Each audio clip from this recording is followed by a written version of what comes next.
Hello everyone.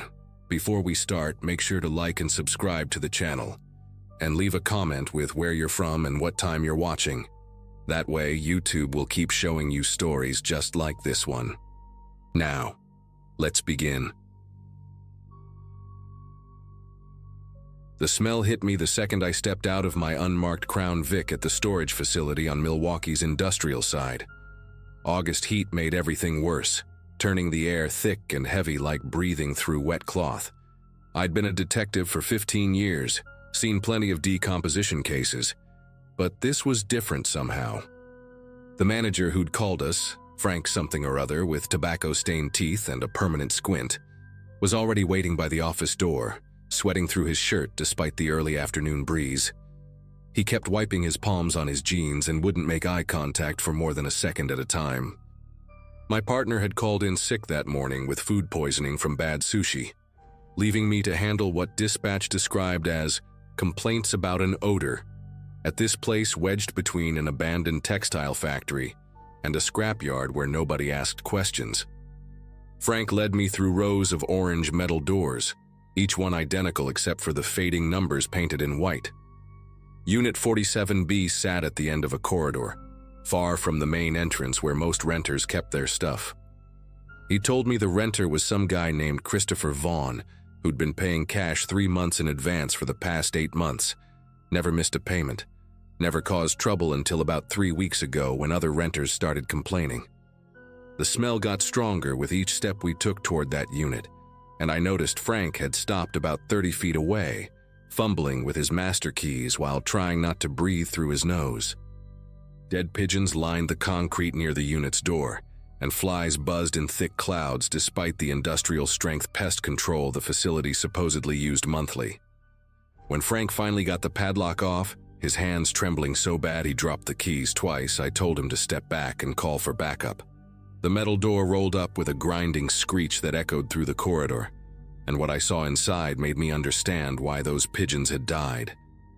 The unit was bigger than expected, maybe 10 by 20 feet, lined wall to wall with chest freezers. 7 of them, all humming with electricity, all duct-taped shut around the edges like someone really didn't want them opened accidentally. The smell was overwhelming now, sweet and rotten and chemical all at once, like meat left in formaldehyde under the sun. Each freezer had a label maker strip across the front with dates going back months, some kind of coding system I couldn't immediately understand. Between the freezers were boxes of medical supplies, the kind you'd see in a hospital storage room. Surgical gloves, scalpels still in sterile packaging, bone saws, and bottles of chemicals with names I'd need a medical degree to pronounce. I pulled out my phone to call it in, but the signal was weak in the metal building, so I had to step outside. While I waited for the crime scene unit and additional officers, I asked Frank about Christopher Vaughn. He pulled out a rental agreement from a manila folder he'd been clutching, showing me a photocopy of a driver's license. The photo showed a thin man, maybe 35, with hollowed cheeks and eyes that seemed to stare through the camera rather than at it. Frank mentioned Vaughn always came at odd hours, usually after midnight or before dawn, always alone, always carrying black garbage bags that looked heavy. The other renters had started complaining about the smell 3 weeks ago, but Frank admitted he'd noticed something weird months earlier when he'd seen Vaughn wheeling in what looked like restaurant equipment on a dolly at 3 a.m. The first unit arrived within 15 minutes. 2 patrol officers who immediately called for hazmat when they caught the smell. We established a perimeter while waiting for the crime scene techs, and I started running Vaughn's name through the system on my laptop in the car. What came back made my chest tighten. Christopher Eugene Vaughn, expelled from Northwestern's medical school 6 years ago for stealing cadavers from the anatomy lab. He'd been caught performing unauthorized procedures on bodies meant for student education, keeping detailed notes about decomposition rates and preservation methods. The university had pressed charges, but they were dropped when Vaughn agreed to psychiatric treatment. His last known address was his mother's house in Kenosha, but she'd reported him missing 2 years ago, said he'd become obsessed with something he called understanding the transition and stopped taking his medication. By the time the crime scene unit arrived in full hazmat gear, We'd evacuated the entire facility and set up a command post in the parking lot. The lead tech, a woman named Diane, who'd worked scenes with me before, went in first with a camera while I watched the feed on a monitor they'd set up. When she cut through the duct tape on the first freezer and lifted the lid, even through the grainy video feed, I could see her whole body recoil. Inside, wrapped in clear plastic like cuts of meat at a butcher shop, were human remains in various stages of dismemberment. Arms separated at the joints, organs in sealed bags with labels indicating weights and dates, everything arranged with a precision that made it clear this wasn't random violence. Diane's voice crackled through the radio, professional but strained, confirming what we could all see. We were dealing with multiple victims. Over the next 4 hours, the team documented everything while I coordinated with headquarters. Each freezer told its own horrible story. The second one contained what appeared to be complete skeletons, cleaned and numbered with tiny metal tags like museum specimens. The third had organs floating in jars of preservation fluid, each container meticulously labeled with extraction dates, body weights, and what looked like medical observations written in cramped handwriting. Diane found notebooks stacked between the freezers, hundreds of pages of detailed notes about decomposition rates, tissue preservation, and crude autopsy techniques. Vaughn had been teaching himself, using stolen bodies as practice. The medical examiner who arrived later identified at least 12 distinct individuals based on preliminary examination, though she warned the actual number could be higher. Most appeared to be bodies stolen from morgues and funeral homes across 3 states, matching reports of missing corpses that had been filed over the past 8 months. The breakthrough came when one of the techs found a laptop hidden behind the 7th freezer, still logged into Vaughn's email account. He'd been corresponding with black market dealers, people who sold medical specimens to underground collectors and unlicensed research facilities. But the emails showed he'd never actually sold anything. Instead, he kept writing about perfecting his technique, about understanding death in a way medical school never taught. One email to a potential buyer, dated just 5 days ago, said he was close to something important, that he'd discovered patterns in decomposition that nobody else had documented. The laptop also contained hundreds of photos, each showing different stages of his work, faces blurred out, but everything else in sharp, clinical detail. There were spreadsheets tracking everything from ambient temperature to humidity levels in the storage unit, treating the whole thing like some twisted scientific experiment. We tracked Vaughn down through his credit card. Despite paying for the storage unit in cash, he'd been stupid enough to use his Visa at a motel about 40 miles north, near the state line. The place was one of those pay-by-the-week dumps where nobody asked questions, and the carpets hadn't been cleaned since the 90s. Local police surrounded room 23 just after sunset, and I was there when they breached the door. Vaughn didn't resist. He was sitting at a desk made of particle board, writing in another notebook surrounded by medical textbooks and printed articles about decomposition. He looked nothing like his driver's license photo anymore. His hair had grown past his shoulders, greasy and tangled, and he'd lost so much weight his clothes hung off him like they belonged to someone else. His fingernails were long and dirty, with what looked like dried blood underneath them. When I read him his rights, he just nodded and asked if we'd found his work, said it was important that someone preserved his research. During the interrogation, Vaughn was disturbingly calm, speaking about the bodies like a professor discussing lab specimens.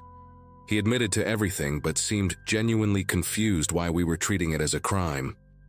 He explained how he'd gotten the bodies, bribing night shift workers at funeral homes, breaking into morgues using stolen key cards, sometimes taking bodies that were meant for cremation so they wouldn't be missed immediately. He'd been practicing autopsies, teaching himself what medical school had denied him, documenting everything because he believed he was contributing to science. When I asked him about the families of these people, about the violation of human dignity, he tilted his head like I was speaking a foreign language.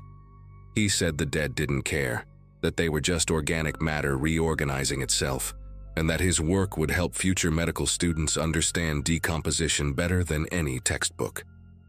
The trial lasted 3 weeks, and I testified on the second day. Vaughn's lawyer tried for an insanity plea, bringing in psychiatrists who diagnosed him with severe delusional disorder and obsessive-compulsive personality disorder. But the jury saw through it. The meticulous planning, the careful selection of victims who wouldn't be immediately missed, the elaborate concealment methods, it all pointed to someone who knew exactly what they were doing was wrong. He got life without parole, though he never stopped insisting he was a researcher, not a criminal. The storage facility was demolished 6 months later after the owner couldn't rent a single unit. Frank quit the day we found everything and moved to Florida, said he couldn't stop smelling that stench even after the place was cleaned. The families of the identified bodies finally got closure, could finally have proper burials, though some remains were too damaged to ever be returned. I retired 2 years after the Vaughn case, earlier than I'd planned. Not because of fear or trauma, but because something fundamental had shifted in how I saw the job. In 15 years, I'd investigated murders driven by rage, greed, jealousy, emotions I could at least understand even if I condemned them. But Vaughn's complete detachment, his ability to see human bodies as nothing more than study materials, left me with questions I couldn't answer. Sometimes I still get calls from journalists wanting to write about the case, especially around the anniversary. I always decline. What haunts me isn't the horror of what we found in that storage unit, but Vaughn's genuine belief that he was doing something valuable. The last thing he said to me, as they led him away in shackles, was that someone would continue his work someday. That knowledge couldn't be suppressed forever. I hope he's wrong, but sometimes late at night, I wonder if there's someone else out there, in another storage unit or basement carrying on where he left off.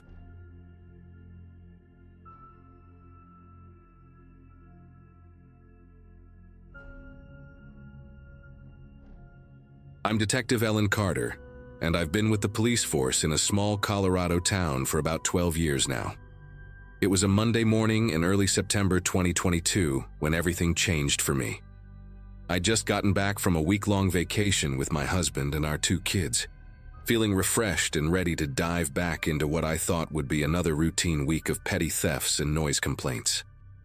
Our town had always been one of those places where people left their doors unlocked and kids played in the streets until dark. I was sitting at my desk, catching up on paperwork and sipping the terrible coffee from the break room machine, when dispatch called about a welfare check on Cedar Lane. Mrs. Thompson hadn't shown up for her weekly book club, and her friends were worried because she never missed a meeting, not even when she had pneumonia 2 winters ago. Cedar Lane was one of those picture-perfect suburban streets with matching mailboxes and well-maintained lawns that looked like they belonged in a real estate magazine. I drove there alone since my partner was testifying in court that day, figuring it would be a quick check. Probably find Mrs. Thompson had fallen asleep watching TV, or maybe taken an unexpected trip to visit her daughter in Denver. The Thompson house was a modest 2-story with pale yellow siding and a wraparound porch decorated with hanging baskets of petunias that were starting to wilt in the late summer heat. When I knocked and got no answer, I noticed the front door was actually slightly ajar. Just a crack, like someone had tried to close it but the latch hadn't caught properly. The mail from Saturday was still sticking out of the mailbox, and there was a package from Amazon sitting on the porch that looked like it had been there for at least a couple of days based on the water stains from the sprinkler system. I pushed the door open with my shoulder, announcing myself loudly as I stepped inside. The house smelled weird, not like death. I knew that smell too well from my years on the force, but something chemical mixed with the lingering aroma of cooked food. The living room looked completely normal. TV remote on the coffee table next to a half-finished crossword puzzle, and reading glasses. But when I walked through to the dining room, that's when I saw her. Mrs. Thompson was sitting perfectly upright in her chair at the head of the table, facing a full plate of what looked like roast chicken, with mashed potatoes and green beans. Her hands were folded neatly in her lap, and her eyes were closed like she'd just dozed off during dinner. The food hadn't been touched. The butter pat on the potatoes hadn't even melted, and there was still steam condensation on the inside of the water glass. which told me this meal had been served recently, maybe within the last day or two. I checked for a pulse, even though her skin had that waxy gray tint that meant she'd been gone for at least 24 hours. The positioning was what bothered me most. Nobody dies naturally sitting that perfectly straight, with their hands folded like they're posing for a family portrait. I called it in immediately, requesting backup and the coroner, then started examining the scene more carefully without touching anything. The kitchen showed signs of normal meal preparation: dirty pots in the sink, vegetable peelings in the trash, a cookbook still open to a recipe for herb-roasted chicken. But there was also a clipboard on the counter with what looked like a work order from Riverside Utilities, dated 3 days prior, signed by someone named Jason Brennan, with a note about checking the gas lines for the neighborhood modernization project. I photographed everything with my phone while waiting for the crime scene unit, and that's when I noticed something else strange. There was a second-place setting at the table, directly across from Mrs. Thompson, but that plate was completely clean, like someone had eaten their entire meal and even wiped the plate with bread. While the forensics team processed the Thompson house, I decided to canvass the neighborhood to see if anyone had noticed this utility worker or anything unusual over the past few days. The first neighbor I talked to was Mr. Gallagher, a retired postal worker who lived directly across the street and was known for sitting on his porch most afternoons. He mentioned seeing a white van with Riverside Utilities painted on the side, parked in front of several houses on the street earlier in the week. But he hadn't thought much of it since there had been notices about infrastructure updates posted on everyone's doors the previous month. He described the worker as a clean-cut guy, maybe mid-30s, wearing the typical blue uniform and carrying a toolbox and clipboard. What stuck with Mr. Gallagher was how friendly the guy was, stopping to chat with everyone, asking about their families, even helped Mrs. Ningian carry her groceries in when he saw her struggling with the bags. That's when Mrs. Gallagher mentioned something that made my chest tighten with dread. She said their next-door neighbors, the Andersons, hadn't been seen since Saturday, and their newspaper was piling up on the driveway. The Andersons were a couple in their 60s who kept to themselves, but were reliable about maintaining their property. Their garage door was still open with both cars inside, which was completely out of character for them. I radioed for additional units immediately, and headed to the Anderson house with 2 officers who had just arrived as backup. The front door was locked, but when we went around back, we found the sliding glass door to the kitchen unlocked. The smell hit us immediately, that same chemical odor mixed with food, but stronger this time. In the dining room, we found Mr. and Mrs. Anderson seated at opposite ends of their table, both in that same unnaturally upright position, both with untouched plates of food in front of them. Looked like spaghetti with meat sauce, salad on the side, glasses of red wine that had never been sipped. The Andersons had the same clipboard on their kitchen counter, same Riverside Utilities letterhead, same signature from Jason Brennan, dated the day before Mrs. Thompson's visit. But this time I found something else.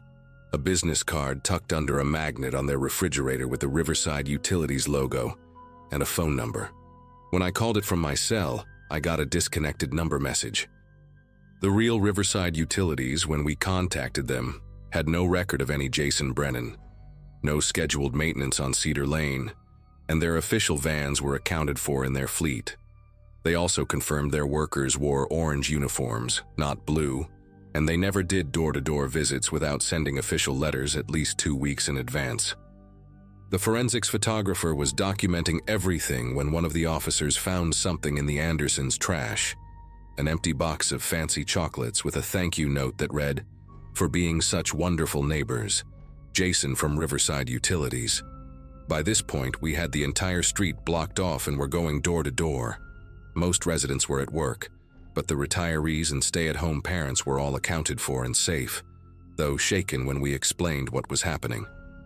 Then we got to the Washburn house at the end of the cul-de-sac. Joyce Washburn was a widow in her 70s who lived alone and was known for her incredible garden and homemade jam that she gave out every Christmas. Her car was in the driveway. Her sprinklers were running on schedule, but she wasn't answering the door. The neighbor had a spare key. They checked on each other regularly. And when we entered, I already knew what we'd find. There she was, seated at her small kitchen table with a bowl of soup and a sandwich in front of her, untouched, hands folded, that same terrible upright posture. The clipboard was there too, but this time there was also a plate of cookies on the counter with a handwritten note. "Joyce, thank you for the lovely chat and lemonade. Enjoy these as a small token of appreciation. JB." The medical examiner arrived within the hour and did preliminary tests on Mrs. Thompson while we waited. He found no obvious signs of violence or struggle, but noted petechial hemorrhaging in her eyes and a slight blue tinge around her lips that suggested poisoning. The way he explained it to me, certain toxins could cause respiratory paralysis while keeping the victim conscious and aware for several minutes, long enough for someone to position them however they wanted. The thought of these poor people being unable to move or call for help while this monster arranged them like dolls at their own dinner tables made me physically sick. I had to step outside for a minute to compose myself, and that's when I saw something that everyone else had missed. Fresh tire tracks in the mud beside Joyce Washburn's driveway, where her sprinklers had overwatered the edge of the lawn. The tracks were distinctive. Heavy vehicle, probably a van, with what looked like a nail or screw embedded in the rear left tire that left a small puncture mark every rotation. We immediately put out a bolo for any white van with Riverside Utilities markings and that specific tire damage. I spent the rest of that day and most of the night interviewing neighbors, reviewing security footage from the few houses that had cameras, and trying to piece together this Jason Brennan's movements. The security footage we did get showed him clearly. Average height, brown hair, clean-shaven, probably around 35, wearing that blue uniform and always carrying the same black toolbox and clipboard. He had this way of walking with a slight bounce in his step, almost cheerful, and in one video you could see him whistling while he walked up to the Andersons' door. What really got to me was how normal he looked, how he smiled and waved at a kid riding by on a bicycle, how he stopped to pet someone's dog. He spent between 30 and 45 minutes in each house, and in every case, he was the last person seen entering before the victims were found dead. The breakthrough came around 3 a.m. when an officer found the van abandoned in a grocery store parking lot about 15 miles away. It had been set on fire, but the rain from that evening had put it out before it was completely destroyed. The VIN number had been filed off, but our forensics team found partial prints on a water bottle in the cab and DNA on a cigarette butt. The toolbox was still in the back, containing vials of what turned out to be succinylcholine, a paralytic drug used in hospitals that's incredibly hard to get without medical credentials, mixed with a slow-acting poison that would kill within hours. There were also stacks of fake business cards, several blue uniforms, and most disturbing of all, a notebook with addresses and details about dozens of elderly residents across 3 states, with Cedar Lane being just one of many streets marked with red check marks. Mrs. Thompson, the Andersons, and Joyce Washburn all had stars next to their names with notes like "Lives Alone," "Trusting," and "Offers Refreshments." We ran the prints and DNA through every database we had access to, and got a hit 6 hours later. The man calling himself Jason Brennan was actually Gregory Hoffman, a former hospice nurse who'd lost his license 5 years earlier for stealing medications, and who had a history of financial fraud targeting elderly patients. He'd been moving across the Midwest, hitting small towns where people still trusted strangers in uniforms, where elderly folks living alone would open their doors to a friendly utility worker, warning about gas leaks or offering free safety inspections. We caught him 2 days later at a motel in Nebraska, preparing to hit another neighborhood. He'd already distributed flyers and made initial contact with several potential victims. When we arrested him, he was calm, almost proud, and the only thing he said was that he'd been helping them avoid the indignity of dying alone in nursing homes. He's now serving 3 life sentences, but I know there are more victims out there we haven't found yet. I still drive by Cedar Lane sometimes, and even though new families have moved into those houses, I can't forget how I found those people, posed at their tables like some sick art installation, their last meals growing cold in front of them.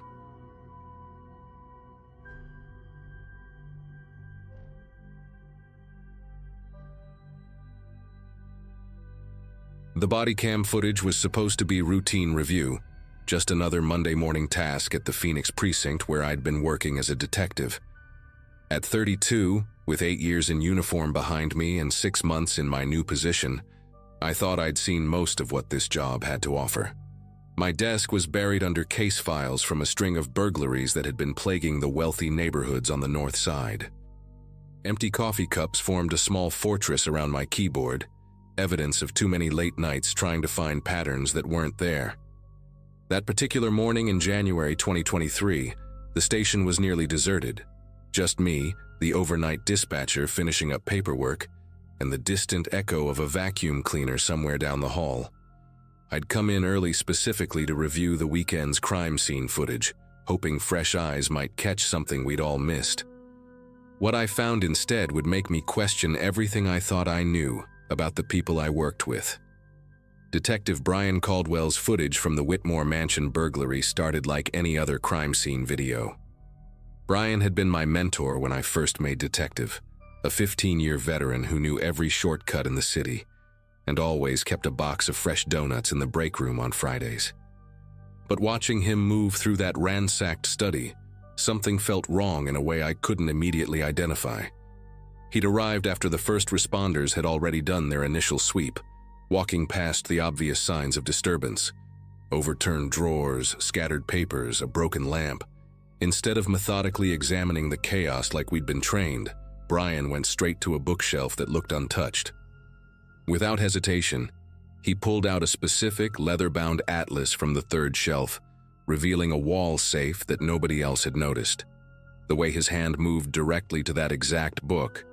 No searching, no feeling around. It was like watching someone retrieve something from their own home. I rewound the footage and watched again, my coffee growing cold as an uncomfortable weight settled in my stomach. I started pulling up Brian's body cam footage from other recent cases, telling myself I was being paranoid, that maybe he just had incredible instincts developed over his years on the force. The Riverside jewelry store hit from 2 weeks earlier loaded on my screen first. Again, Brian had arrived after the initial response team, and again, he'd found something everyone else missed, a dropped cufflink wedged behind a display case that later proved crucial for identifying the suspect.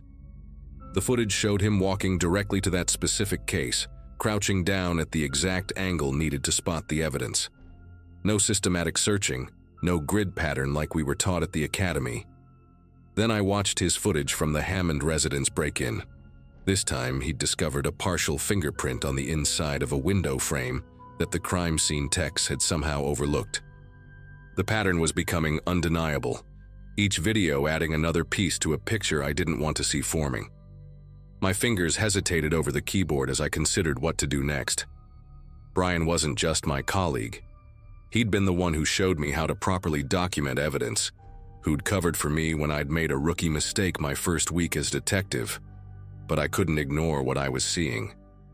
I pulled up our case closure rates from the past year, cross-referencing them with Brian's involvement. The numbers made my throat go dry. Every case where Brian had found these miraculous pieces of evidence had been closed within days, usually with suspects who confessed almost immediately or took plea deals. Meanwhile, the cases he wasn't assigned to dragged on for weeks or months. I grabbed my personal notebook, the one I kept locked in my desk drawer, and started documenting everything, writing down timestamps and case numbers in my cramped handwriting. The fluorescent lights above me buzzed and flickered, casting strange shadows across my desk as I worked. The next step required accessing files above my clearance level, but I knew the records clerk, Donna, always came in early on Mondays to catch up on filing. She owed me a favor from when I'd covered for her during her daughter's emergency surgery last fall. I found her in the basement archives, surrounded by towers of manila folders and the musty smell of old paper. When I asked to see the evidence logs for Brian's cases, she raised an eyebrow but pulled them without questions. What I discovered made my pulse race. In every single case where Brian had found crucial evidence, he'd been the last person to access the evidence room the night before the discovery. The login records showed him entering after midnight, staying for 30 to 45 minutes, always when the security desk was staffed by Officer Ramirez, who was notorious for sleeping through his shifts. The pieces were falling into place in the worst possible way. I spent the rest of that morning digging deeper, and what I found turned my unease into genuine fear. Brian's bank records, which I accessed through a contact at Financial Crimes who didn't ask too many questions, showed deposits that didn't match his salary. $5,000 here, $8,000 there, always made within a week of his miraculous evidence discoveries. The deposits came from different LLCs with generic names like Consulting Solutions Group and Professional Services, Inc. A quick search revealed these companies were registered to a private investigation firm run by Anthony Reeves, a former cop who'd left the force under suspicious circumstances 5 years ago.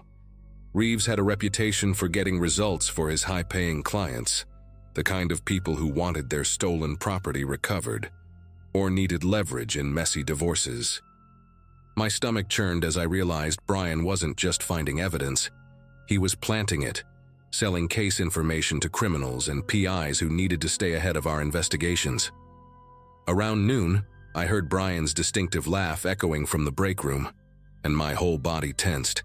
He was chatting with other detectives about the upcoming Super Bowl, completely at ease, while I sat at my desk with enough evidence to destroy his career. But I needed more than suspicious patterns and financial records. I needed proof of him actually planting evidence or meeting with Reeves. I decided to tail him that evening, waiting in my beat-up Toyota Camry across from the precinct parking garage. At 6 p.m., Brian walked out like any other day, whistling some old rock song, his badge still clipped to his belt. He drove his silver Ford Explorer through downtown, making several unnecessary turns that told me he was checking for tails. My palms were slick on the steering wheel as I stayed 3 cars back, using every surveillance technique I'd learned. He finally pulled into a parking structure attached to the Marriott on Central Avenue. I parked 2 levels up and took the stairs down, my heart hammering against my ribs with each step. Through the concrete pillars, I watched Brian meet with a man in an expensive suit, Anthony Reeves, looking exactly like his old department photo but with grayer hair and a gold watch that caught the garage's harsh lighting. They stood between 2 SUVs and I could see Brian hand over what looked like a flash drive. I managed to get my phone out and record them, though my fingers trembled so badly I nearly dropped it twice. Their conversation was too quiet to hear clearly, but I caught fragments.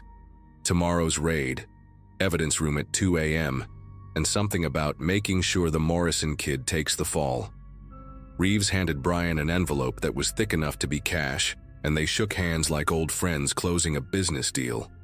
After Reeves drove away, Brian stayed in the garage for another 10 minutes, making a phone call while pacing between the yellow parking lines. I stayed hidden behind a concrete support beam, barely breathing, recording everything until he finally left. That night I couldn't sleep. Every car that passed my apartment made me jump, wondering if Brian had somehow figured out I was onto him. I sat at my kitchen table with all my evidence spread out, printed screenshots, bank records, my handwritten notes, and my phone with the garage video.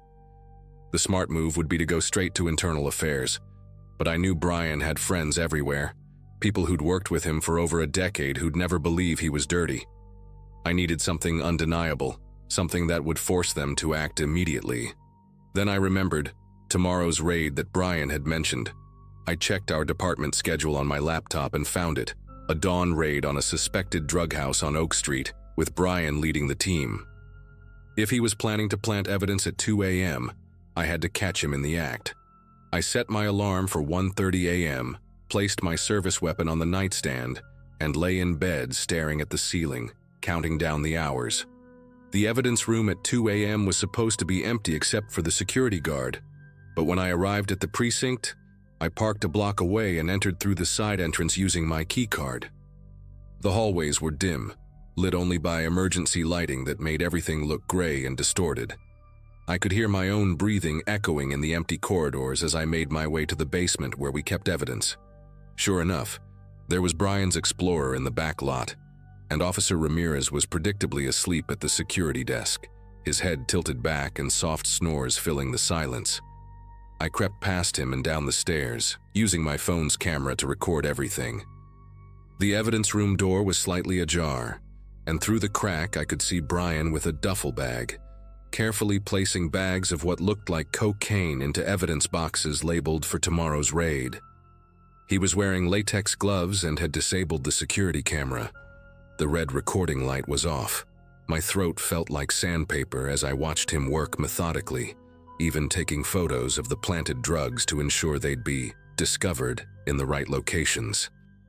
I knew I had enough evidence now, but I needed to act fast before Brian finished and destroyed any trace of what he'd done. With shaking fingers, I sent the video directly to Captain Rebecca Walsh's personal email. She was the only person in leadership I trusted completely, having worked with her when she was in internal affairs. Then I did something that probably saved my life. I live-streamed the rest to a private cloud account, making sure everything was backed up in real time. Brian must have heard something because he suddenly stopped and turned toward the door. For a terrifying moment, our eyes met through the crack, and I saw his expression shift from surprise to something cold and calculating. He dropped the evidence bag and reached for his service weapon, but I was already moving, sprinting down the hallway while shouting for Ramirez to wake up. Brian burst out of the evidence room behind me, and I heard him yelling that I was stealing evidence, trying to flip the narrative. But Ramirez had seen Brian's bag full of drugs, had seen him coming out of a room he shouldn't have been in, and most importantly, Captain Walsh was already calling for backup. Within 20 minutes, the precinct was swarming with internal affairs officers and FBI agents. Turns out, Brian had been on their radar for months, but they hadn't been able to prove anything concrete. My videos and documentation were the missing pieces they needed. Brian tried to maintain his innocence at first, claiming I'd set him up, but when they found 3 more burner phones in his car and a detailed ledger of his transactions hidden in his garage, he finally went quiet. The investigation that followed uncovered a network of 4 other officers across different precincts, all working with Reeves to manipulate cases for profit. 17 cases had to be reopened, including 3 where innocent people had been convicted based on planted evidence. Brian got 15 years in federal prison, Reeves got 20, and I got a commendation that felt hollow considering how many lives had been destroyed. I still work at the precinct, but now I review body cam footage with a different kind of attention, knowing that sometimes the real criminals are the ones wearing badges. The Morrison kid, the one Brian was going to frame, he was a 19-year-old college student who'd never had so much as a parking ticket. That's what haunts me most. Not what Brian did, but what almost happened if I hadn't been watching that footage on a quiet Monday morning.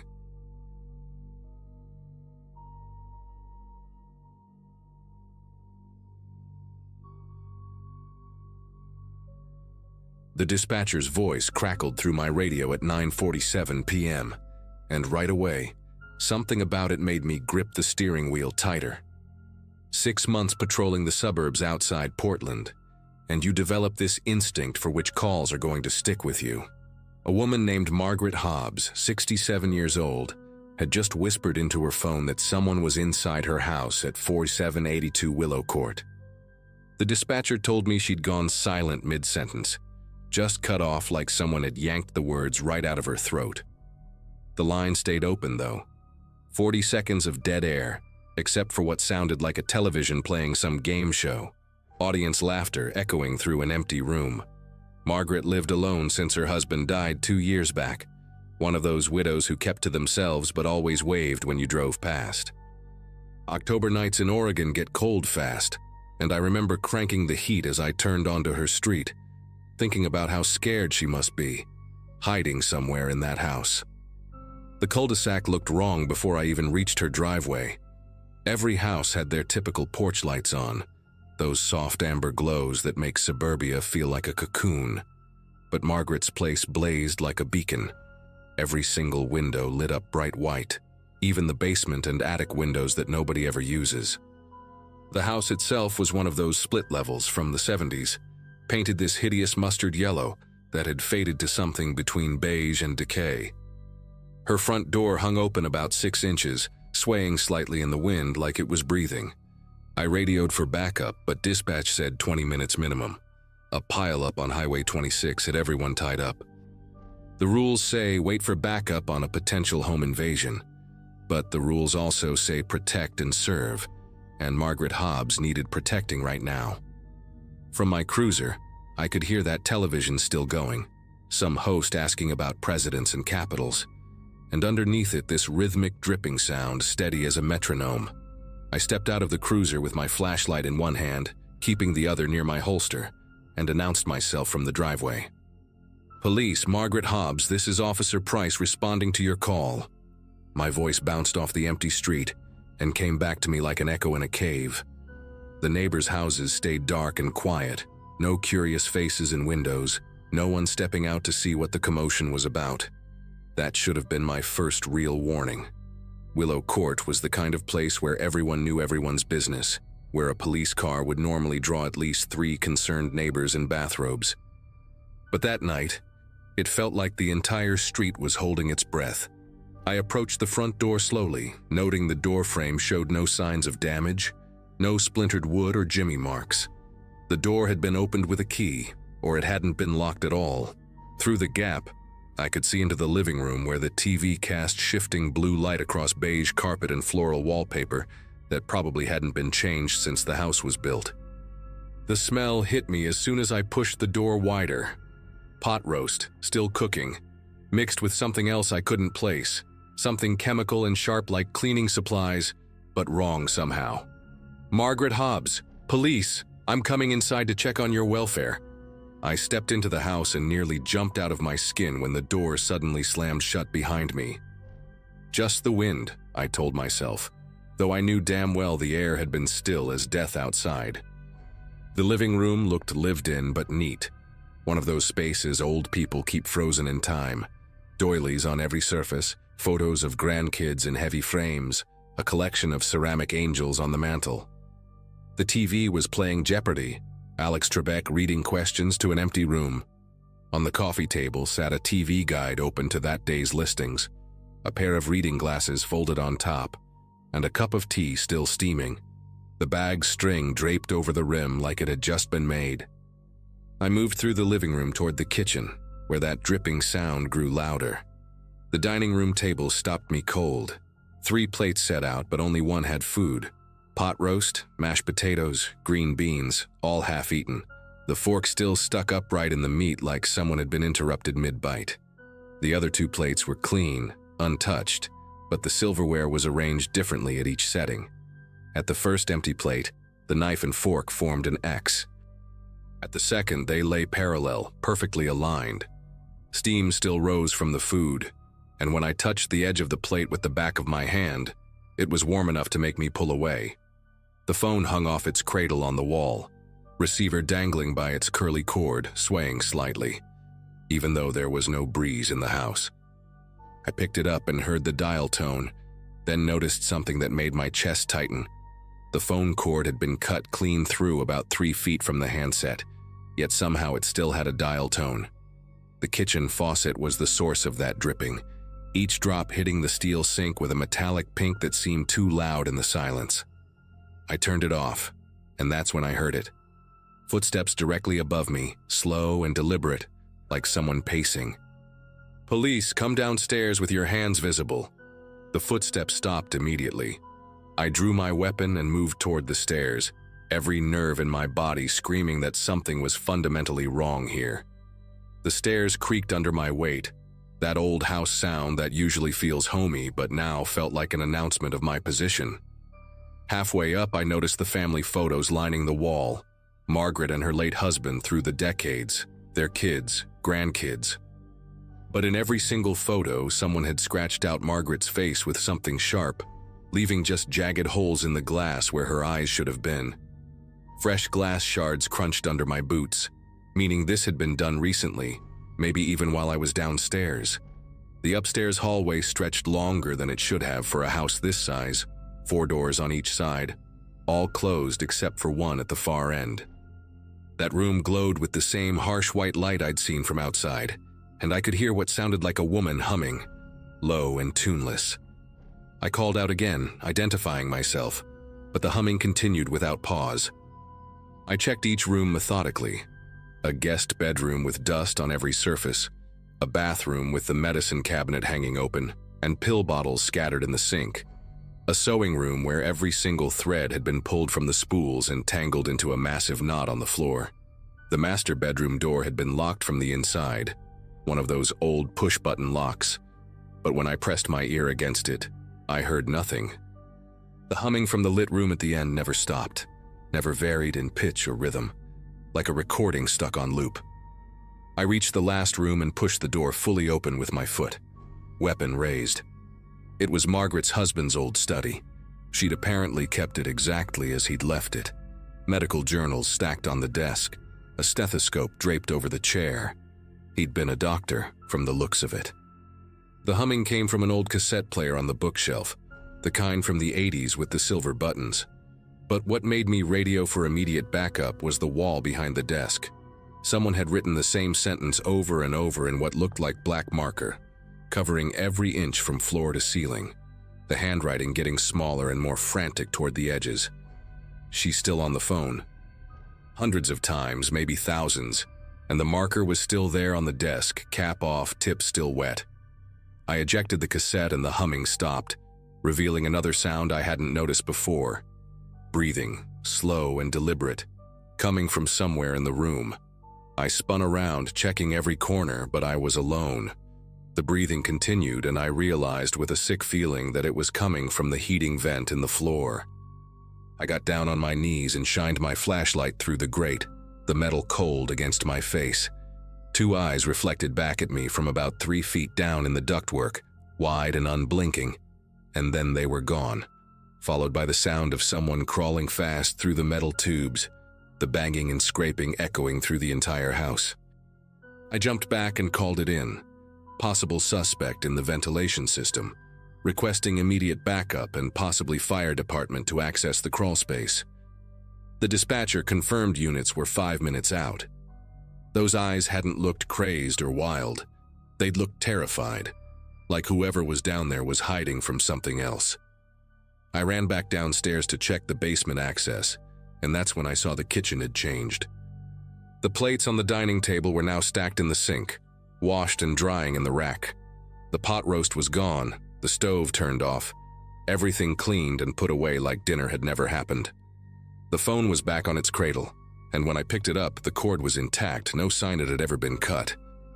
My radio crackled with the dispatcher's voice asking for a status update, but before I could respond, I heard the front door open upstairs. I'd come down the back stairs that led directly to the kitchen. Footsteps crossed the living room, slow and measured, and then I heard a woman's voice, clear as day. "Yes, I'd like to report an intruder in my home. He's in my kitchen right now." My blood turned to ice because I recognized that voice from the original 911 call.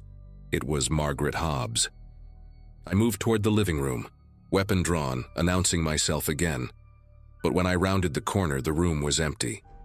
The TV was off, the lights were off, and through the window I could see my backup pulling into the driveway, their red and blue lights painting the walls. But on the coffee table, that same cup of tea sat steaming, and next to it was a note written in the same handwriting from upstairs. She never left the phone. We searched that house for 3 hours. 2 more units, a K-9 team, and even the fire department with their thermal imaging cameras. They found nobody in the vents. No trace anyone had been there except for some dust disturbance that could have been decades old. The basement had been locked from the outside with a padlock rusted shut for what looked like years. Margaret Hobbs wasn't there, wasn't at any neighbor's house, wasn't at the hospital or her daughter's place in Seattle. Her car was in the garage, keys on the hook by the door, purse on the counter with her wallet inside. The daughter drove down that night, confirmed her mother's reading glasses, confirmed that was her teacup, even confirmed the pot roast was her mother's usual Monday dinner. But she also told us something that made everyone exchange looks. Her mother had been having memory issues lately, confusion, sometimes thinking her dead husband was still alive, sometimes preparing dinner for him. We sealed the house as a potential crime scene, and I went home at 3 a.m. thinking maybe Margaret had wandered off. Maybe she'd had an episode and was confused somewhere in the neighborhood. 4 hours later, at 7:23 a.m., I was in my kitchen making coffee when my cell rang.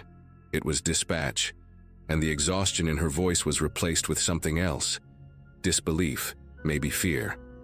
Another 911 call had just come in from Margaret Hobbs's house.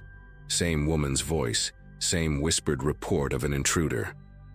The house had been sealed with crime scene tape, an officer posted outside all night who swore nobody had gone in or out. But the call was definitely coming from inside the house. They could trace it to the landline. I drove back there, met up with the same sergeant from the night before, and we entered together. Everything was exactly as we'd left it. Tape undisturbed, evidence markers still in place. Except the phone was off the hook again, receiver hanging just like before. And when we checked the 911 recording, you could hear Margaret's voice clear as day. But also something else in the background, my own voice from hours earlier, echoing like it was playing back, saying, "Margaret Hobbs, police, I'm coming inside to check on your welfare." The call lasted exactly 40 seconds, just like the first one, then cut to dead air. We never found Margaret Hobbs. Her daughter had her declared legally missing after 6 months, then legally dead after 2 years. The house stood empty for a while before the daughter finally sold it to a young couple from California who got it for way under market value. I kept tabs on the place, drove by sometimes on my patrol route. The new owners lasted 8 months before moving out, said they kept getting phone calls in the middle of the night with nobody on the other end, just the sound of a TV playing in the background. The next family made it 4 months. The house has been for sale for 3 years now, and the realtor told me off the record that potential buyers always ask about the phone that keeps ringing during showings, even though the service was disconnected years ago. The police department officially closed the case as a missing person, probable dementia-related disappearance. But those of us who were there that night know something else happened in that house. I'm at a different precinct now, moved to day shifts downtown where the calls are about real things, robberies, accidents, domestic disputes. But sometimes, when I'm writing up a report late at night and the station is quiet, our emergency line will ring and nobody will answer the dispatcher. They'll stay on the line for exactly 40 seconds before hanging up. The number always traces back to disconnected lines, old houses, places that shouldn't be able to make calls anymore. Last week, one traced back to Margaret Hobbs' old number. The dispatcher, a new kid who wasn't there that night, said he could hear someone whispering but couldn't make out the words, just that it sounded like an old woman asking for help. I told him it was probably a glitch in the system. Old numbers sometimes ghost through the network. But I know Margaret is still trying to finish that first call, still trying to tell us something about who was in her house that night. Or maybe she's trying to warn us that whoever was there never actually left.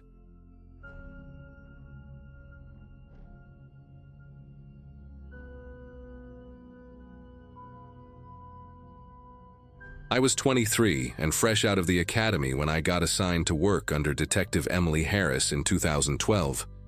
People called her the bulldog behind her back, not because she was mean, but because once she got her teeth into a case, she never let go.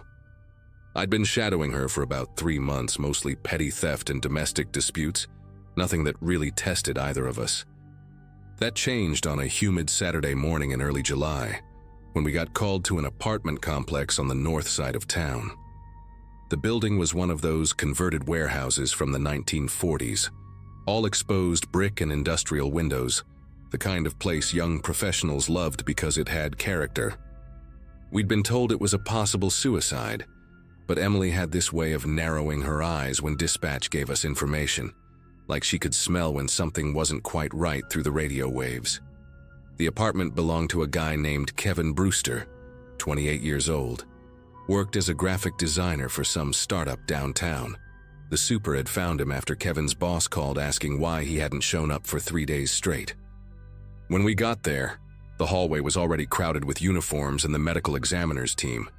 The smell hit me first, that sweet, cloying stench that sticks to the inside of your nostrils for days.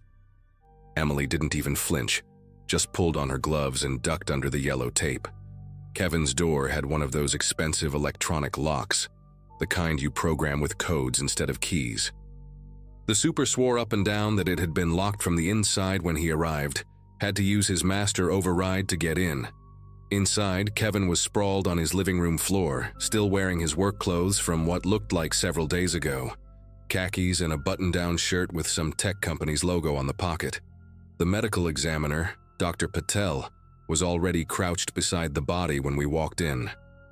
He had this habit of humming classical music while he worked, something that always made crime scenes feel even more surreal. There were no obvious wounds that I could see, no blood pooling, no bruising around the neck, nothing that screamed violence. Kevin just looked like he'd decided to take a nap on his hardwood floor and never woke up. But Emily was already moving through the apartment like a bloodhound, examining every surface, every corner. She stopped at the kitchen counter where a half-eaten Chinese takeout container sat next to an empty beer bottle. The food had long since started growing mold, these fuzzy white and green patches that made my stomach turn. She took photos of everything, the angle of Kevin's body, the position of his hands, even the way his shirt was untucked on just one side. That's when Mrs. Kowalczyk from next door showed up in the hallway, practically vibrating with the need to tell someone what she knew. She was probably 70, wearing a housecoat covered in cartoon cats and slippers that had seen better decades. She grabbed Emily's arm the second we stepped out to talk to her, her fingers surprisingly strong for someone her age. "I heard them fighting," she said, her Polish accent thick with excitement and fear. 3 nights ago, maybe around 11, Kevin and someone else yelling so loud I could hear it through these old walls. She insisted it was definitely 2 distinct voices, male voices, and that she'd heard Kevin's door slam around midnight. Then she heard footsteps going down the hall toward the stairs, heavy ones, like someone wearing boots. But here's what made Emily's expression change. Mrs. Kowalczyk swore she never heard Kevin's door open or close again after that night.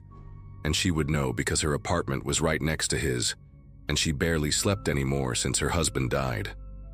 Emily spent the next hour interviewing everyone on that floor, while I went through Kevin's apartment more carefully. His laptop was still open on his desk, stuck on the login screen, battery long dead. There were design projects scattered across his workspace. Logos, website mock-ups, business cards for various clients. One caught my eye because it was printed on expensive paper, some law firm called Brennan and Associates. I bagged it along with everything else that seemed relevant. The bathroom medicine cabinet was full of the usual stuff: ibuprofen, allergy medication, some prescription antidepressants dated from 6 months earlier. But what really stood out was what wasn't there. No signs of a struggle anywhere. No defensive wounds on Kevin's hands when I looked closer. The windows were all locked from the inside, and this was a 4th-floor apartment with no fire escape. The only way in or out was through that front door with the electronic lock. The building's security setup was a joke. Just one camera in the lobby that the super admitted had been broken for 2 weeks before Kevin died. But Emily wasn't giving up that easy. She got the records from the electronic lock company, and this is where things got really strange. The lock's memory showed Kevin's code being entered at 7:43 p.m. 3 nights ago, then nothing until the super's override code at 10:15 a.m. when they found him. No other codes, no forced entry attempts, nothing. The lock company tech, this nervous kid named Bradley who kept pushing his glasses up his nose, explained that these locks were supposedly tamper-proof. If someone tried to hack it or use a keycard reader, it would log the attempt. But the log was clean. Emily had him check 3 times, even had his supervisor come down and verify. According to that lock, nobody went in or out of Kevin's apartment after 7:43 p.m., which lined up with when Kevin probably got home from work. The autopsy results came back 2 days later, and Dr. Patel looked genuinely puzzled when he called Emily. Cause of death was cardiac arrest, but Kevin was a healthy 28-year-old with no history of heart problems. The toxicology report showed something else, though. Traces of a synthetic compound that Patel couldn't immediately identify. It wasn't any standard drug or poison in their database. He sent samples to a specialized lab in Chicago, told us it would take at least a week to get results. Meanwhile, Emily had me digging into Kevin's life like we were archaeologists. His bank records showed regular deposits from his freelance work, nothing unusual there. But there was a cash withdrawal of $8,000 made 2 weeks before his death. When we asked his friends about it, nobody knew what it was for. His best friend Jamie said Kevin had been acting paranoid lately, always looking around when they went out, sometimes canceling plans at the last minute. We tracked down Kevin's ex-girlfriend, Natalie, who worked as a nurse at the local hospital. She hadn't seen him in months, but mentioned something that made Emily sit up straighter. About 6 months ago, right before they broke up, Kevin had gotten involved with some guys who claimed they could help him expand his design business, get him contracts with bigger companies. She never met them, but Kevin would sometimes leave for meetings late at night, always came back tense and quiet. One time she saw a text on his phone from someone saved as just M that said, "You better deliver or we'll handle this differently." When she confronted Kevin about it, they had a huge fight and broke up shortly after. She tried calling him a few times after that, worried about him, but he never returned her calls. The last time she tried was about a month before he died, and his voicemail box was full. The lab in Chicago finally identified the compound. It was a derivative of succinylcholine, a paralytic drug used in hospitals during surgery. But this version had been modified somehow, made to break down faster in the body, harder to detect. Dr. Patel explained that if someone had been injected with it, they would have been completely paralyzed but fully conscious for maybe 10 to 15 minutes before their respiratory system shut down. The thought of Kevin lying there, unable to move or call for help, aware of everything happening to him, made me physically sick. But here's the problem. There were no injection marks on his body. Patel checked everywhere, even between his toes and under his hairline. The only way the drug could have entered his system was orally, probably mixed with something he ate or drank. Emily immediately thought of the Chinese food and beer, but the restaurant checked out clean, and the beer bottle was a brand Kevin bought regularly from the corner store. Then we caught a break, or at least we thought we did. A guy named Vincent Russo got picked up for assault in a bar fight, and when they ran his prints, he had a connection to Kevin. They'd gone to community college together years ago. Under questioning, Vincent admitted he'd been hired to send a message to Kevin about some money he owed. He said he went to Kevin's apartment that night with another guy, Tommy Garza, just to scare him. According to Vincent, they argued with Kevin about payment for some services Kevin had agreed to provide, creating fake IDs and documents using his design skills. Kevin had taken the $8,000 as a down payment, but then got cold feet, tried to back out.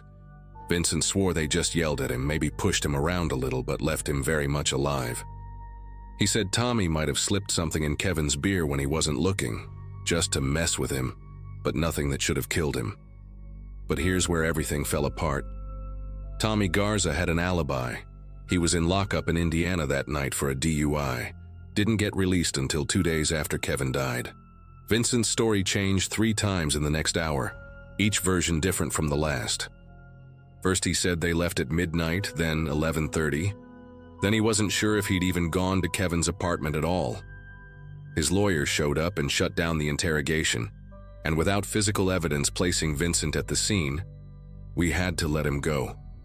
No fingerprints except Kevin's in the apartment. The DNA from the beer bottle and takeout containers all came back as Kevin's. Even the hallway cameras from the building next door, which had a partial view of Kevin's building entrance, showed nobody entering or leaving during the time frame Mrs. Kowalczyk described. Emily went through that footage frame by frame, hours of it, until her eyes were bloodshot. She kept muttering about how someone had to have been there. The neighbor heard them, but the evidence just wasn't there. The case went cold after 6 months. Emily never stopped working it, even after I got transferred to another precinct. She'd call me sometimes with new theories. Maybe someone had climbed between balconies. Maybe there was a second electronic code that got erased somehow. Maybe the lock company was involved, but nothing ever panned out. Vincent Russo died in a motorcycle accident 2 years later, took whatever he really knew with him. Tommy Garza disappeared completely. Some said he fled to Mexico. The building eventually changed the locks to regular deadbolts after 2 more residents complained about glitches with the electronic system. Mrs. Kowalczyk passed away in 2016, still insisting she knew what she heard that night. Emily retired in 2018, and at her retirement party, after a few drinks, she told me that the Kevin Brewster case was the one that would haunt her forever. Not because of what we found, but because of what we couldn't explain. How does someone get into a locked apartment, poison a man, and vanish without leaving a single trace? To this day, whenever I pass by that converted warehouse building, I still wonder what really happened in apartment 4B that July night in 2012.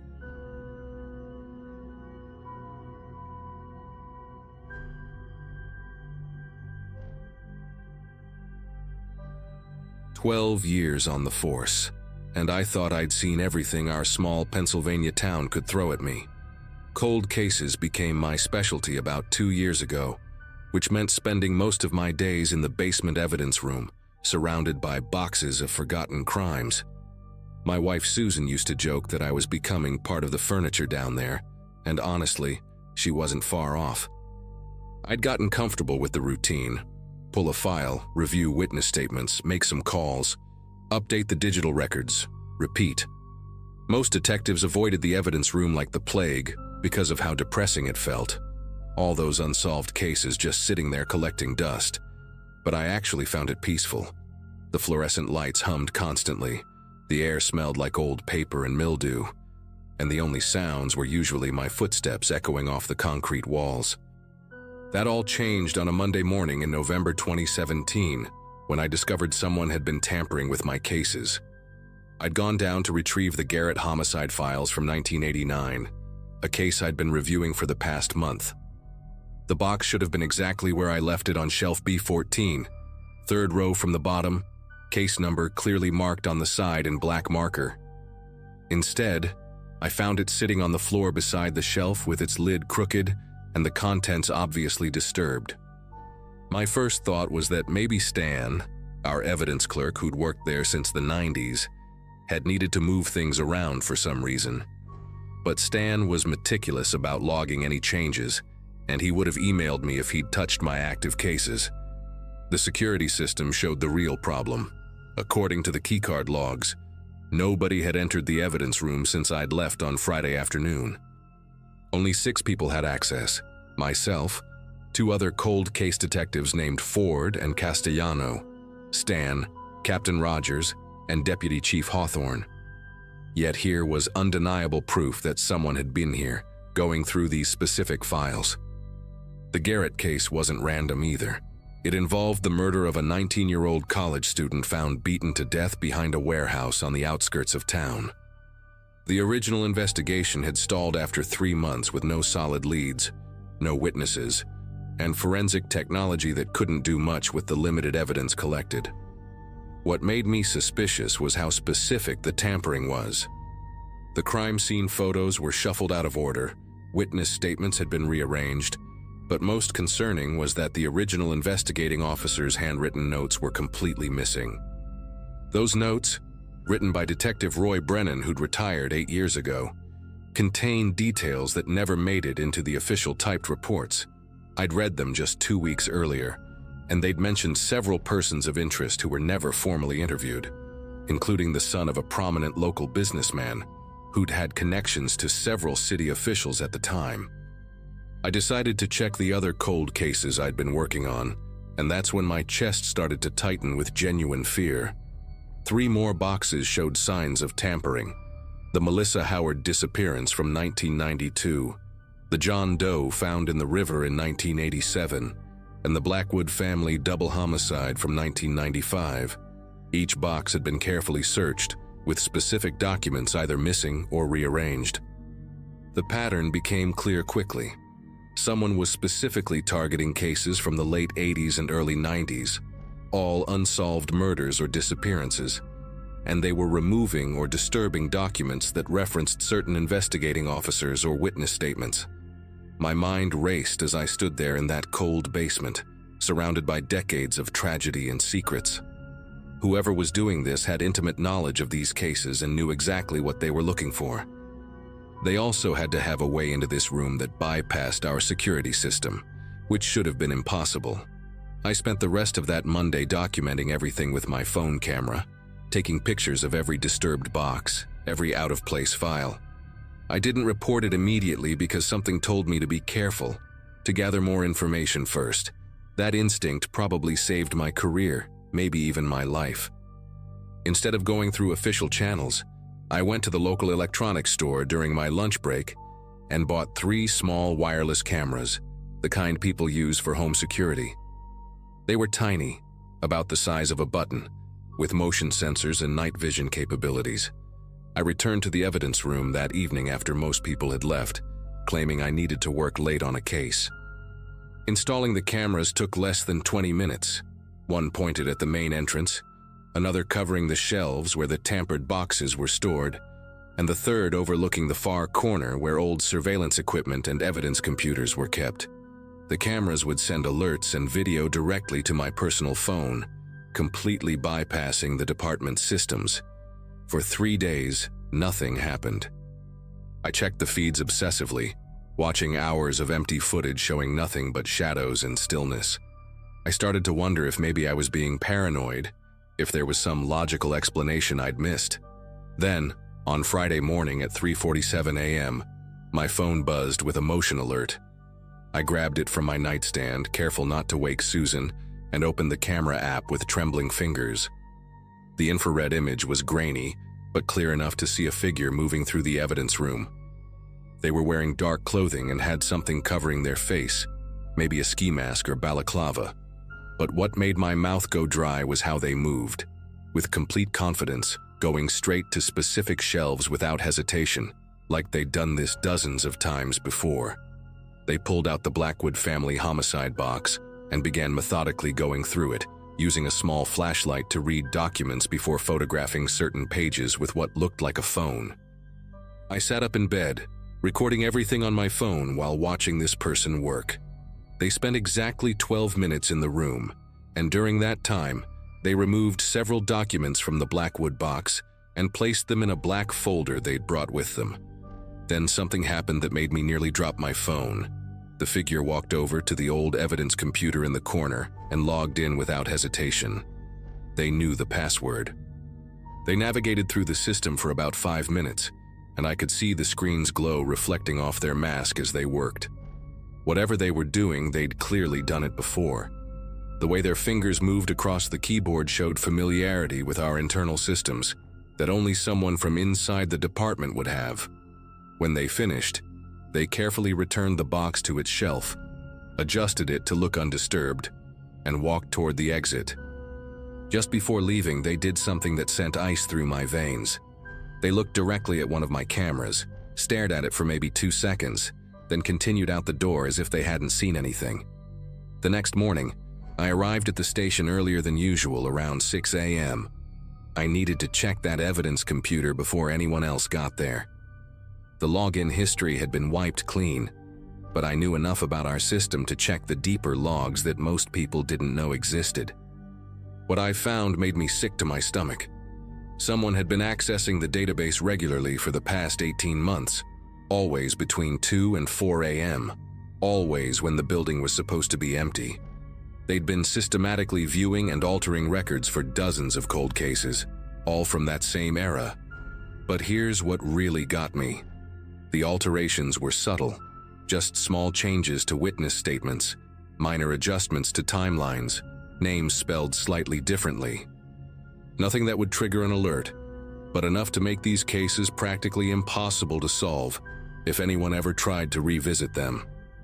I cross-referenced the altered cases with department records from the original investigations, and that's when I noticed the pattern that changed everything. Every single altered case had originally been investigated by a group of 4 detectives who all worked together in the late 80s and early 90s.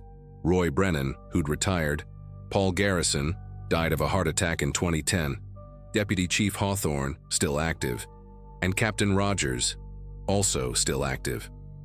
These 4 had been partners and friends, often working cases together or covering for each other. The more I dug, the more disturbing details emerged. Several witnesses from those old cases had complained about intimidation, evidence that disappeared, and leads that were never followed. But all those complaints had been buried in administrative files, deemed unsubstantiated by internal reviews conducted by, guess who, Hawthorne and Rogers themselves. I found a particularly damning report from 1993, where a witness named Jennifer Moss had claimed that Detective Garrison threatened her family if she testified about seeing a certain person at the Blackwood crime scene. That person was the nephew of a major construction company owner who'd won several city contracts around that time. The witness retracted her statement 2 days later, and the case went cold. I knew I needed more evidence before I could take this to anyone, especially since 2 of the suspected officers were my direct superiors. I spent the weekend at home, pretending everything was normal while secretly copying all my findings onto multiple flash drives. Susan noticed I was distracted, kept asking if everything was okay at work, and I had to lie to her for the first time in our marriage. That hurt almost as much as discovering the corruption. On Monday, I went back to reviewing my camera footage from Friday night, this time focusing on details I might have missed. That's when I noticed something crucial. The intruder had a slight limp in their left leg, a distinctive way of favoring their right side when walking. I'd seen that exact gait before. Deputy Chief Hawthorne had the same limp from an old injury he'd gotten during a pursuit in 2003, a story he loved to tell at department gatherings. The build was right too. Tall, broad shoulders, the way he carried himself even when trying to disguise it. I couldn't go to Captain Rogers. He was likely involved. I couldn't go to Hawthorne for obvious reasons. The only option was to go outside the department, but I needed absolutely bulletproof evidence first. I set up more cameras, this time hidden throughout the evidence room in places nobody would think to look, inside old evidence boxes that hadn't been touched in decades, behind loose ceiling tiles, even inside a broken printer that had been sitting in the corner for years. Then I did something risky. I started leaving subtle traps. I'd place tiny pieces of transparent tape on certain boxes in specific patterns that would break if someone opened them. I photographed every single placement. I also started making loud comments around the station about how close I was to breaking the Garrett case, how I'd found new leads that could blow everything wide open. It was all lies, but I needed to force their hand, make them sloppy. Hawthorne's reaction was telling. He suddenly became very interested in my work, stopping by my desk multiple times a day to check on my progress, with a smile that never reached his eyes. The confrontation came 2 days later, but not how I expected. I was working late, legitimately this time, when Hawthorne walked into my office around 9 p.m. He closed the door behind him and sat down across from me, perfectly calm. "You've been busy lately," he said, his voice steady and almost friendly. "Those cameras you installed are impressive, very thorough." My heart hammered, but I kept my face neutral, asking what he meant. He leaned back and laughed, actually laughed, before telling me I had 2 choices. Option 1, I could take early retirement with full benefits, a glowing recommendation and a nice bonus for my years of dedicated service. Option 2, things could get complicated. He didn't elaborate on what complicated meant, but he mentioned how unfortunate it would be if certain evidence appeared linking me to mishandled cases, how my reputation could be destroyed, how these things could affect my family. He gave me 48 hours to decide, then walked out like we'd just discussed the weather. That night I made copies of everything and drove 3 hours to the FBI field office in Philadelphia, where I handed over 18 months of evidence to agents who'd been investigating similar patterns in 3 other counties. The arrests happened 6 weeks later, on a Tuesday morning that started like any other. FBI agents swept through our department and 3 others simultaneously, arresting Hawthorne, Rogers, and 14 other current and former officers across the region. The investigation revealed a 30-year conspiracy involving bribes from local crime families, evidence tampering, and at least 11 murders that had been deliberately covered up. Some victims were people who'd threatened to expose the corruption. Others were just inconvenient witnesses to crimes committed by people with the right connections. Roy Brennan, the retired detective, cut a deal, and testified against everyone in exchange for reduced charges. He revealed how they'd been taking money since 1987, how they'd pick which cases to bury, how they'd threaten or pay off witnesses. The Garrett case that started my investigation? Turns out the kid had been killed by the son of that businessman I'd read about, and the whole thing had been covered up for a $50,000 payment split 4 ways. I testified for 3 days straight, showing my videos, my evidence, everything I'd gathered.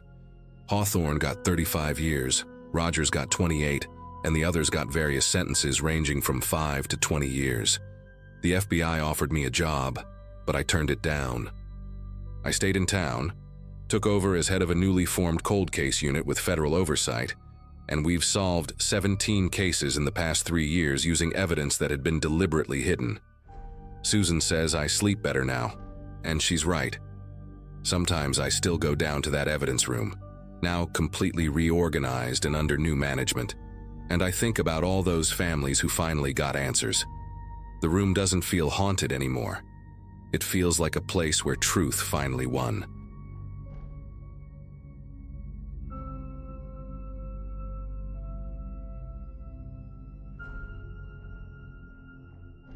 My name's Sarah Bennett, and at that point in my career I'd been working late shifts more often than I'd like to admit. Most nights were quiet, filled with paperwork and the occasional noise complaint, but that particular night, my phone buzzed with a call that immediately pulled me out of routine. A family reported seeing a masked man standing in their hallway.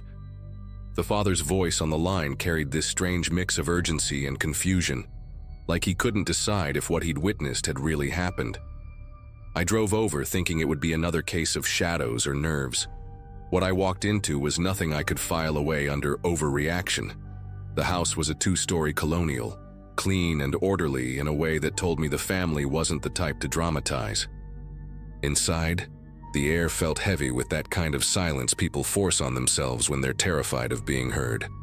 The mother, Claire, was clutching her son's arm so tightly he had faint red marks where her fingers dug in. The boy couldn't have been older than 10, but his wide eyes looked years ahead of him in fear. The father, Mark, kept pacing from the front door to the staircase, repeating the same line. I saw him. He was right there. His certainty wasn't shaken, not even by the locked windows and doors I'd already checked myself. I walked them through the house, asking them to show me where exactly the figure had stood. The hallway light was still on, casting a pale yellow glow on the polished wooden floor. Mark pointed to the end of the hall, right outside the bedrooms. He said the man didn't move, didn't speak, just stood there in a black mask until Mark shouted. And then somehow, he was gone. What unsettled me wasn't the story itself, but the detail that all the locks were intact. No sign of forced entry, no open windows, no damage anywhere. It didn't add up, and the family's collective unease made it hard to dismiss as imagination. The turning point of the walkthrough came in the master bedroom. I noticed something the family hadn't mentioned, a dining chair wedged neatly under the inside doorknob. It was positioned in such a deliberate way that it could only mean someone tried to barricade the door from inside. Claire gasped when she saw it and swore they hadn't put it there. Mark backed her up instantly, his voice almost cracking. Their son started crying again, saying he wanted to leave the house. I leaned closer to inspect the chair and immediately knew I had to call in for fingerprint analysis. That's when the night began to feel less like a domestic call and more like I had stepped into someone else's game. The crime scene unit arrived quickly, and while they dusted for prints, I sat with the family in their living room. The house suddenly felt smaller, as if every shadow had its own secret. Claire tried to busy herself by straightening magazines on the coffee table, but her trembling hands betrayed her. Mark kept pulling back the curtains and checking outside, though he knew the locks hadn't been tampered with. Their son sat wrapped in a blanket, refusing to speak anymore. I've been around panic before, but this wasn't just fear. It was the confusion of people who no longer trusted the safety of their own walls. When the fingerprint tech approached me, he didn't say much, just raised his eyebrows in a way that signaled trouble. The prints on the chair didn't match any member of the family. Not partial, not smudged, but clean, deliberate impressions, as if whoever did it wanted us to know they were there. The realization weighed on me. If someone had really been inside, how did they get out without triggering a single lock or leaving a trace? I didn't share that detail with the family right away. They were shaken enough. Instead, I excused myself and walked the perimeter again, searching for something I might have overlooked. Outside, the night air was crisp, and the backyard stretched into a line of tall trees swaying under the dim streetlight glow. I scanned the ground carefully, expecting footprints in the soil, but there was nothing, not even a scuff. The grass looked untouched. The only thing that stood out was a faint impression on the side of the porch railing, as though someone had leaned there briefly. It wasn't enough to prove entry or exit, but paired with that barricaded bedroom door, it made the whole scene feel intentional, staged almost. Whoever this masked figure was, he wanted them unsettled. Back inside, I decided to ask the boy again, gently this time, away from his parents. Kids see details adults miss even when fear clouds their memory. He whispered that the man hadn't just stood there. He tilted his head slightly, like he was listening. The detail chilled me more than anything else that night. I walked him back to his parents, replaying his words in my head. A stranger silently listening inside their home, with no forced entry, no broken locks, and foreign fingerprints on a chair. The deeper I dug, the less it resembled a standard break-in. Hours slipped by while we combed through every inch of the house. Nothing new surfaced and fatigue set in. Claire begged me to stay a little longer, so I kept my notebook open, circling the same details, hoping fresh eyes would catch something. Then, almost as if on cue, the fingerprint results came back. No matches in any database. Whoever had been in that bedroom wasn't some random burglar already on record. That realization turned the whole night from a security breach into something stranger. Someone methodical, precise, and entirely untraceable had walked through their hallway. Before leaving, I asked Mark to demonstrate again what he saw. We stood in the same hallway, the yellow bulb flickering above us. He described the stillness of the masked figure, the silence, the way he thought it was a prank until the man vanished. His words didn't waver, and I could almost picture it myself. As he spoke, I noticed the chair had been removed from the bedroom and set back against the wall, exactly where it belonged at the dining table. None of us had moved it. I didn't announce it aloud, but the hair on my arms rose all the same. I finally convinced them to spend the night at a relative's house while we secured the property. As they packed quickly, I stayed near the doorway, scanning every surface one more time. The house gave nothing away, but it didn't feel empty either. It felt watched. Before leaving, I locked the door myself, tested it twice, and drove behind the family's car until they reached the highway. My cruiser's headlights stretched over their rear bumper, and I kept replaying the boy's words, how the man had tilted his head, like he was listening. Listening for what? Listening to whom? The report I filed that morning was clinical, stripped of the unease that clung to me. I wrote down the facts. Unidentified prints, no forced entry, objects moved without explanation. But the truth I carried was heavier. Someone had been inside that home with an ease I couldn't explain, and they left behind just enough evidence to make sure we knew it. To this day, the family never returned to live there full time, and I can't blame them. Whenever I think of that night, it isn't the mask that unsettles me most. It's the silence of that barricaded bedroom, a silence that didn't belong to the house at all.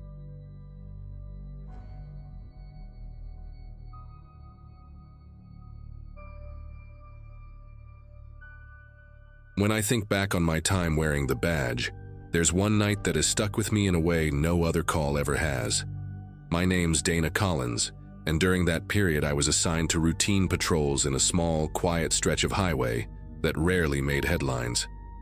I wasn't chasing high-profile cases or working big city beats. Most of my nights involved checking on noise complaints, the occasional DUI, or writing up reports for property disputes. That's why I remember the call about the old roadside motel so clearly. At first glance, it seemed like another dull nuisance, just a group of kids breaking in where they shouldn't. The place had been closed down for years. The sign faded, half the letters broken, with weeds climbing high enough to choke the parking lot. The building itself sat low against the road, paint peeling in wide strips that looked like skin sunburned and left to flake. Folks in town used to whisper that the place had been cursed. After a string of sudden closures, a fire, and a few unexplained accidents, no owner ever held onto it for long. By the time I started responding to calls there, it was more of an eyesore than a landmark, the kind of property people avoided without really knowing why. That night I was dispatched after another report of trespassers. The caller claimed they had seen lights moving inside the boarded windows, though there was no power running to the building. It was already past midnight when I pulled into the gravel lot. My headlights swept across the cracked asphalt, catching a cluster of broken beer bottles and spray paint cans near the steps. I figured it would be the usual group of teens daring each other to stay inside until I showed up. Still, the air around the motel carried a strange heaviness, like the silence wasn't natural but deliberate. Walking inside required a firm push. The front door had swollen from water damage and groaned when it gave way. The lobby was stripped bare, only a desk and a few toppled chairs left. My flashlight beam cut through the dust, revealing graffiti on nearly every wall. I announced myself the way we're trained to. Loud, firm, letting any trespassers know law enforcement was present. No answer. I checked room after room, each one in worse shape than the last. Mattresses slashed open, doors hanging loose, floorboards warped with mold. Then, in the far hallway, I noticed something odd. The proportions of one room didn't match the rest. The space inside seemed smaller than what the building's layout should have allowed. I walked back into the hallway and studied the walls more carefully. On one side, the wallpaper was peeling at a sharp vertical seam that didn't line up with the studs. I pressed against it with my hand, and it gave slightly, almost like a hollow panel. My pulse quickened, not from fear exactly, but from the sense that I had stumbled into something beyond routine trespassing. After a few shoves, the false wall creaked open, revealing a narrow gap. The air that escaped from it smelled different, a sour, stale odor that had been trapped inside far too long. The passage led to a hidden corridor, narrower than the motel's actual hallways, lined with plywood doors. Each one had a peephole cut into it from the inside, not the outside. When I crouched to shine my light through one of them, the beam landed on a small room no bigger than a closet, furnished with nothing but a rusted cot and chains bolted to the wall. A camera mount still screwed into the corner faced directly at the bed. The silence in that space pressed down on me harder than any noise could have. Whoever had built this hadn't done it for pranks or storage. It was deliberate, calculated. I forced myself to check the other doors. Every hidden room was the same. A place to confine someone, record them, and leave no trace. In some of them, the cameras were still hanging, their wires running through holes that led to the walls of the adjacent motel rooms. From those guest rooms, someone could sit comfortably, watch everything live, and no one outside would ever suspect. I had handled crime scenes before, but nothing in my training prepared me for the sheer scale of what I was looking at. Each detail screamed of planning, patience, and cruelty. By the time I reached the end of the hidden corridor, I found what looked like an office cobbled together from plywood and scavenged furniture. Stacks of ledgers sat on the desk, some of them water-damaged but still legible. Inside were names, dates, and even descriptions. Some entries were marked with red X's, others with notes that didn't make sense until I thought about them in the context of missing persons cases I'd read over the years. It was like standing inside a ledger of the disappeared. At that moment, the trespassing calls made more sense. Someone had been returning to this place, maybe to recover what was left behind. I radioed for backup, my voice steadier than I expected, though inside I felt like the floor had shifted under me.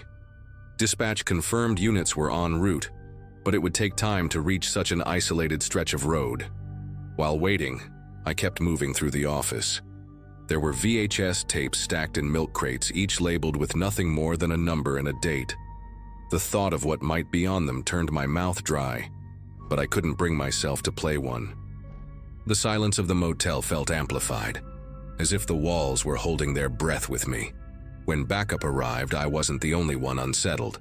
The other officers wore the same expression I did, like they had stumbled into a story that no one would believe without proof. Crime scene investigators worked the place for weeks, cataloging everything: the hidden architecture, the recording equipment, the ledgers, the tapes. Cross-referenced with missing persons reports from nearby states, the evidence painted a horrifying picture. Dozens of names matched. People who had vanished on road trips, business travel, even locals who had simply walked out one day and never came back. They had all been funneled through this forgotten roadside motel. The case drew state and federal attention fast. Forensic teams uncovered fingerprints, DNA traces, and signs that the motel had been in operation far longer than anyone imagined. Whoever ran it had vanished without a trace, leaving only the architecture of cruelty behind. I was interviewed countless times, asked to retrace every step of the night I found the hidden corridor. The weight of it sat with me differently than any other case. It wasn't just evidence on paper. It was the memory of that first hidden door giving way under my hand, revealing a world no one should have been able to conceal. Eventually, the motel was condemned and sealed off. Some wanted to tear it down, but preservation orders kept it standing as evidence in ongoing investigations. Even now, years later, I can't drive past that stretch of highway without feeling the pull of it. The trespassing calls stopped, almost like the discovery had silenced whatever lingered there. I don't know if the people responsible were ever caught or if they simply moved on to another location. What I do know is this: behind those false walls were the lives of countless missing people, and I'll never forget the moment I realized I was standing in the middle of their graveyard.